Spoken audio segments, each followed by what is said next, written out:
श्रीलंका छोड़कर भागे गोटाबाया राजपक्षे को सिंगापुर ने भी भगाने की तैयारी कर ली है। श्रीलंका के लोगों को भूखों मरने के लिए छोड़कर गोटाबाया मालदीव चले गए थे, लेकिन विरोध की वजह से उन्हें मालदीव छोड़ना पड़ा था। उनके भागने की वजह से ही श्रीलंका के लोगों पर खून सवार हो गया था। वो पुलिस की गोलियां तक खाने को तैयार थे।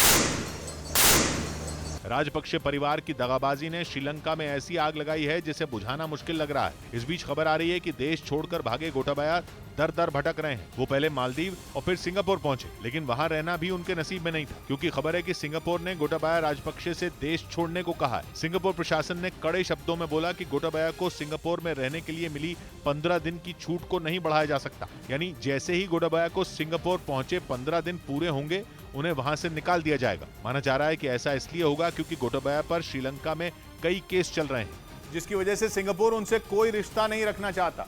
खबर है कि इससे पहले सिंगापुर प्रशासन ने उन्हें शरण देने से इनकार कर दिया था।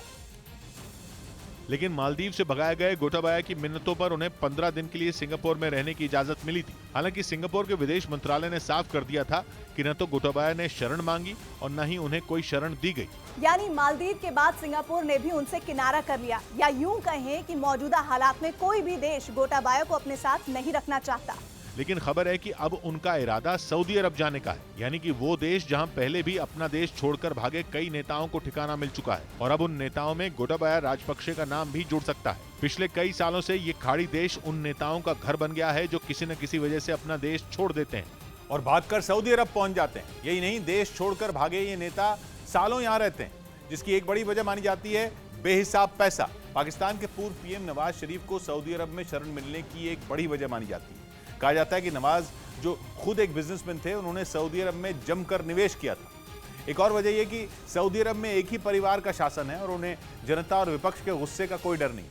कहा जाता है कि इन्हीं वजहों से वहां कई भगोड़े नेताओं को शरण मिली थी, जिनमें युगांडा के तानाशाह ईदी अमीन को और ट्यूनीशिया के तानाशाह बेन अली का नाम भी शामिल। इसके अलावा नवाज शरीफ को भी यही ठिकाना मिला।